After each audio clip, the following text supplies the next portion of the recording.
All right, welcome back, Donington National. It's been a while since, well, not that long since I've been to Donington, but the National is a different layout and the setup is a little bit different.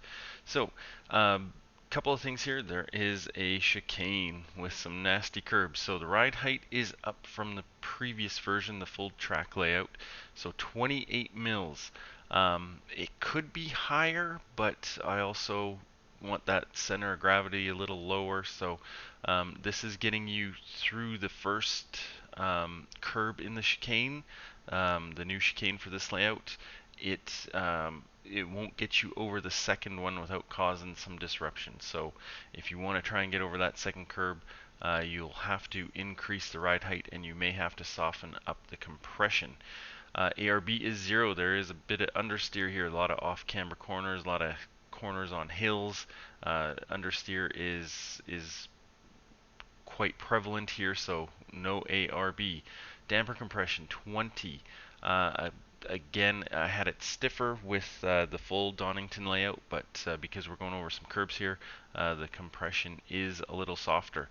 If you find on the downhill corners, if you're losing the back end too easy, you may want to increase this to 22. I had it before. It does make the back end less tail happy through those downhill corners.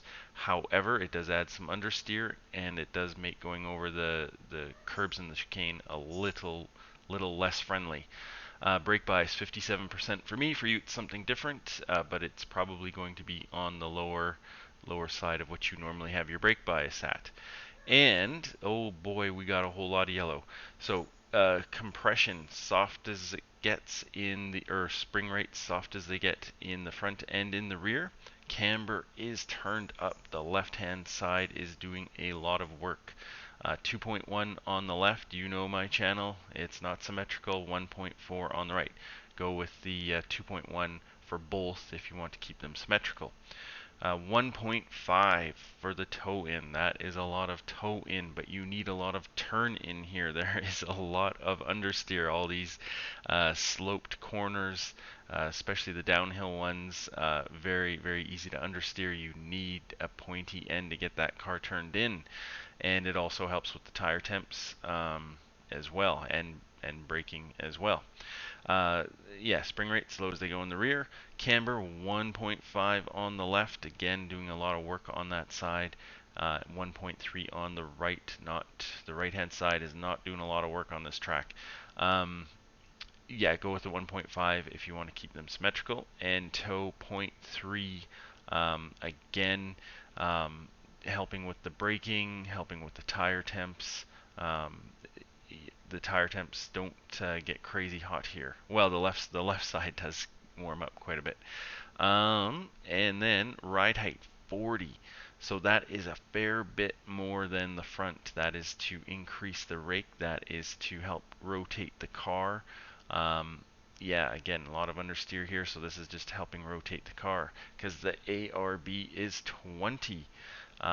Again, gotta rotate the car through here. So the ARB is cranked and the rake is turned up quite a bit. So that's just to help get the car turned here. Point or 4 clicks for damper compression in the rear. That's a little bit softer. Again, coming through some of these hilly corners and such, just getting some weight transferred back to the rear so you can pick up the throttle nice and early. 13 liters is going to get me around the track, but 14 might be what you want to have. 13 liters is cutting it pretty lean, and I'm a little less on the fuel usage than most, so 14 to be safe. Gear stack is standard. Yep, feels pretty good. The short stack definitely feels pretty good through the corners and such, but in the straight you are going to get eaten up. So standard it is. Alright, so we'll get into the guide here. We'll do it in slow-mo through the corners and then run it out at full speed as usual. Track is 26. I've been in some practice sessions here. It's about anywhere from about 23 to 28, so this is pretty reasonable. Testing is 35% as usual, and yeah, let's get into it. So Coming into turn one. Turn one, looking for the blue cone here, the blue marker. Just be very, very careful. If you get all the way over to the left here, you are going to get a slowdown. So do not cross this. I think it's do not cross this line with your left tire. If you cross this line with your left tire, you are going to get a slowdown. And where that slowdown actually happens, I don't know. But just be very careful. You do want to open this up as much as possible, but get greedy, you are going to get busted. So just past the blue cone, getting on the brakes, down into third gear, release, getting pretty hard on the brakes, then looking for the white line here, shifting down into second. Do not turn in here too early. If you're racing with someone who hasn't watched my track guide, they're probably going to brake earlier. Watch out for that. This is a very wide entry in order to carry a lot of speed. So just past that white line, releasing the brakes, little bit of throttle just to get that back end a little planted, and then turning in here and cutting this corner. Do not get into the gravel, the sand here with this lip of this curb. It is going to hook your tire and you are going to have a very bad race. So on top of the curb, but do not go over the curb. That is deadly. And then, yep, just picking up the throttle, running it out nice and wide. In years past, I believe this was a little bit more finicky for getting an X, but you can get a tire into the sand here without getting an X. I believe as long as your right hand tire stays within the line, you are good. And then just working your way up through the gears. So coming down this hill, the little blind sort of corner here, curve in the track. I don't know if it's actually technically a corner, but looking for the end of the sand here to turn in. Just be careful. It's not too hard, it's not too punishing, but you do not want to leave it too late. If you crank the wheel hard down this hill, you can lose the back end. So just watch the wheel input there. If you are sliding a bit, you really have to get the car straightened up for this next one. If your car is a little bit sideways for this next corner, you are going to be in big trouble. Now, again, there's going to be a lot of people here braking way later. You certainly can, but you are going to be compromised on exit. Very important to carry some speed through here. So just kind of at the crest of the hill here, just a little dab of brake, and then shifting down into third, and then at the sort of midway of this curb, turning in and getting, I came in here with a little bit of speed, a little too much, a little counter steer, and then cutting this corner. So as you approach this corner, you're not looking for here. This is not the apex, the white line over here. The apex is the right hand side of the curb.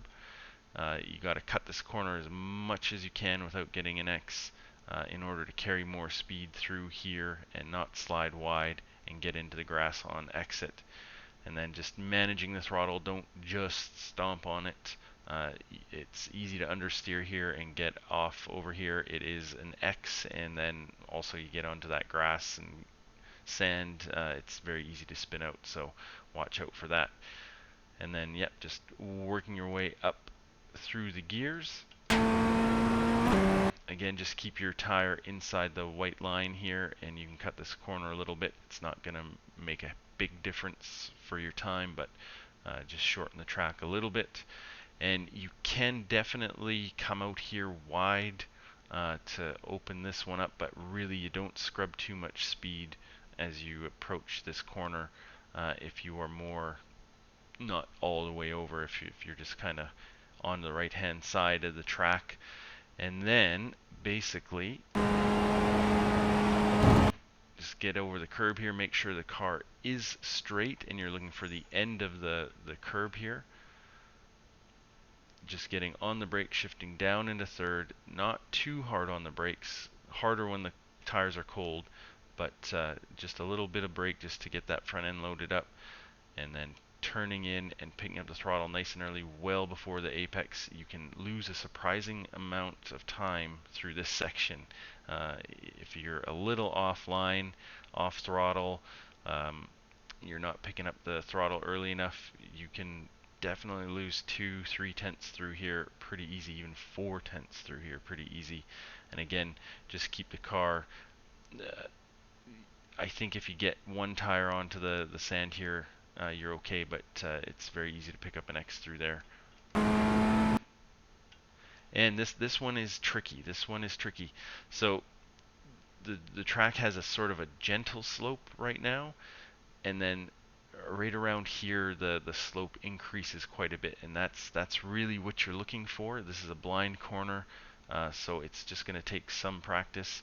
So when the slope really increases, then you're getting on the brake, leaving it in third gear, and then releasing the brake as you turn in. If you are on the brakes as you are turning hard here, you are going to be sliding, and as I did right there, had to do a little counter steer, just a little early with the turn and the brake there, and keep your left hand tire inside the track. If you go over, you will pick up an X, easy to do, but if you really cut the corner, you will get a painful slowdown, so watch out for that.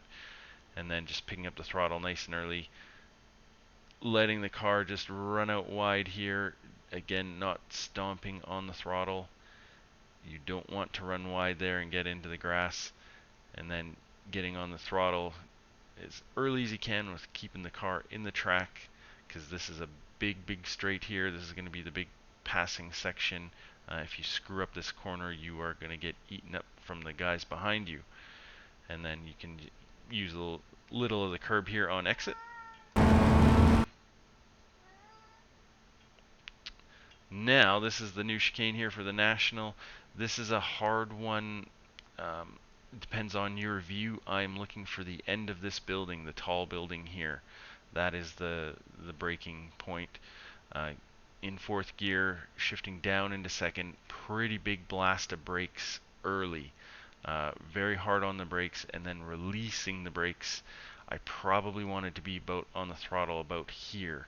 Very important to be on the throttle about here, because again, you can lose a tremendous amount of time if you were getting on the throttle after the apex. I got on the throttle just before the apex, so it didn't cost me too much time. And then again, you can cut this corner here quite a bit. There is an X, and there is a very painful slowdown if you get too greedy. I don't actually know what it is officially, but basically you want to keep your right hand tire on the curb here to be safe. If you go over that curb, you're probably going to pick up an X and possibly even a slowdown, so watch out for that.